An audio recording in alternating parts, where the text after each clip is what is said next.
এবং গতকাল সিউড়ি ২ নম্বর ব্লকের গোপালপুরে একটা খেলাকে কেন্দ্র করে একটা ঝামেলা হয়, অশান্তি হয়। সেই অশান্তি জেরে মারামারি হয় ঈদের দিনে। তাতে পুলিশ আজকে ২ জনকে অ্যারেস্ট করেছিল, তার মধ্যে একজন তৃণমূলের সদস্য। তাদেরকে জেল কাস্টডিতে নেওয়া হয়েছে এবং আগামী ডেট পর্যন্ত তারা সেখানেই থাকবে।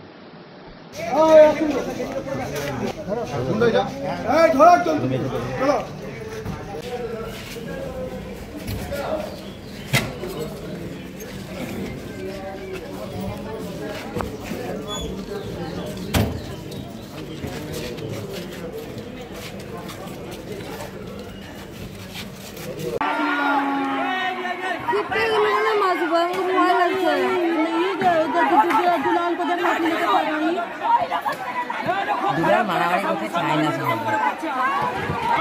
আধা রাজা রক্ত দেখেন।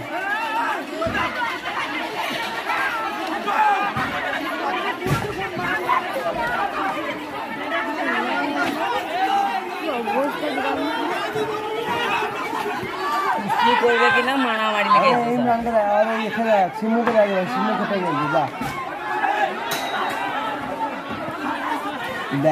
খেতে গেল যা ঘরে খেতে